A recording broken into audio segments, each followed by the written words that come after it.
snap, and down to Goblin Town. You go, my lad. Clash, crash, crash, snap, hammer, and tongues, knocks, and gongs. Pound, far underground. Ho, ho, my lad. Swish, smack, whip, crack, batter, and beat, yammer, and beat. Work, nor dare to shake. While goblins scat and goblins laugh round and around for underground below. My lad.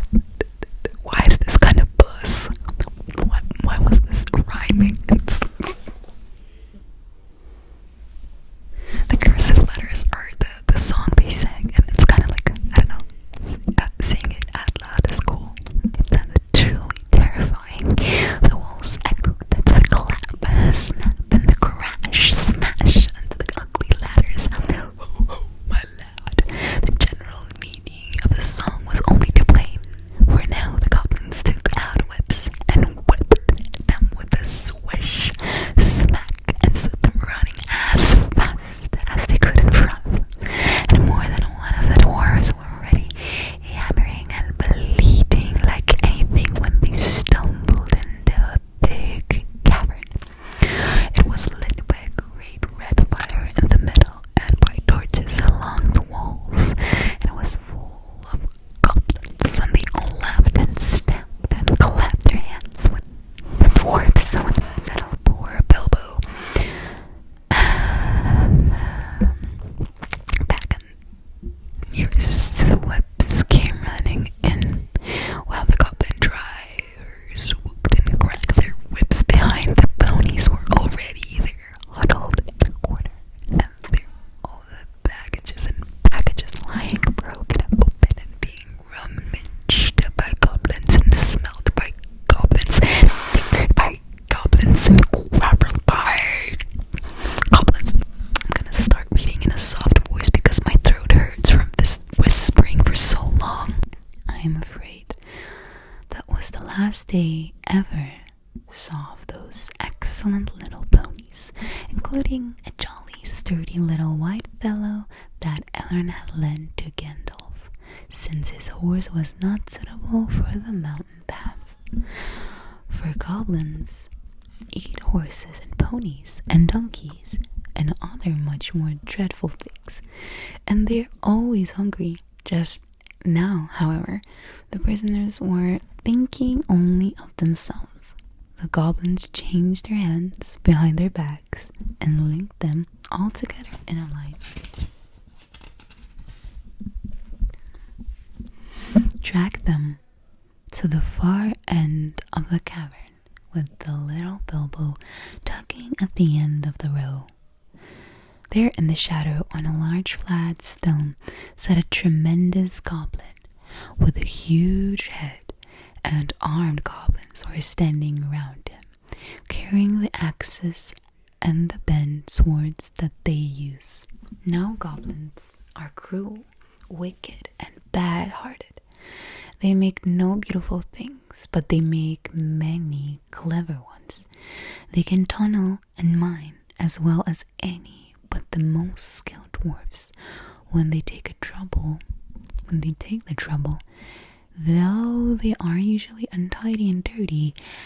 Hammers, axes, swords, daggers, pickaxes, tongs, and also instruments of torture they make very well, or get other people to make to their design. Prisoners and slaves that have to work till they die for want of air and light. It is not unlikely that they invented some of the machines that have since troubled the world, especially the ingenious devices for killing large numbers of people at once. For wheels and engines and explosions always delighted them, and also not working with their own hands more than they could help. But in those days, in those wild parts, they had not advanced, as it is called, so far, they did not hate dwarves, especially, no more than they hated everybody and everything, and particularly the orderly and prosperous.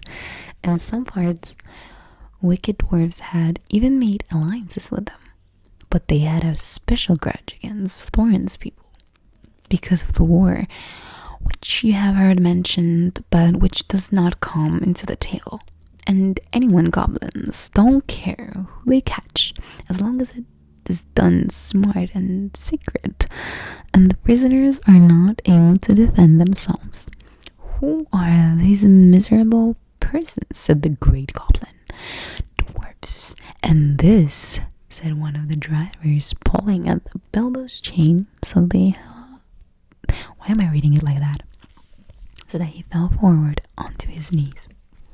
We found them sheltering in our front porch. What do you mean by it? Said Great Goblin, turning to Thorin. Up to no good, I'll warrant. Spying on the private business of my people, I guess. Thieves, I shouldn't be surprised to learn. Murderers and friends of elves, not unlikely. Come, what have you got to say? Thorin and the dwarves at your service, he replied. It was merely a polite nothing of things which you suspect, and imagine we had no idea at all. We sheltered from a storm in what seemed a convenient cave and unused. Nothing was further from our thoughts than inconveniencing goblins in any way whatever.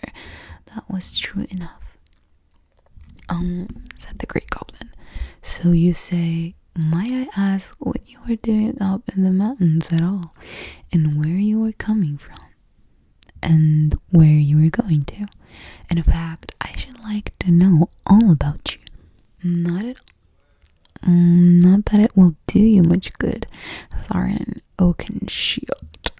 I know too much about your folk already, but let's have the truth, or I will prepare something particularly uncomfortable for you. The freak. Oh, we were on a journey to visit our relatives, our nephews and nieces, and first, second, and third cousins, and the other descendants of our grandfathers who live on the east side of these truly hospitable mountains, said Thorin, not quite knowing what to say all at once in a moment when obviously the exact truth would not do at all. He's a liar. Oh, truly tremendous one, said one of the drivers. Several of our people were struck by lightning in the cave when we invented these creatures to come below, and they are as dead as stones.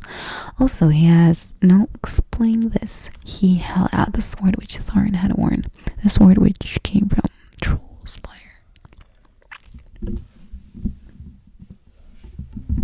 Anyways, we're gonna stop here. And I'm kind of tired. I need to, next time I'm going to be reading if I will continue this series going on, if it even works. I mean, I probably will continue doing this because I need to post something, and the easiest thing to post is me reading the book, because I'm going to be reading books now more often than before, and it's easier to control myself when I film a video.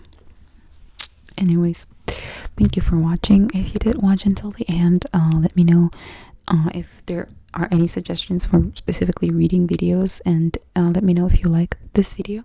I'll see you in the next video, I guess. Bye.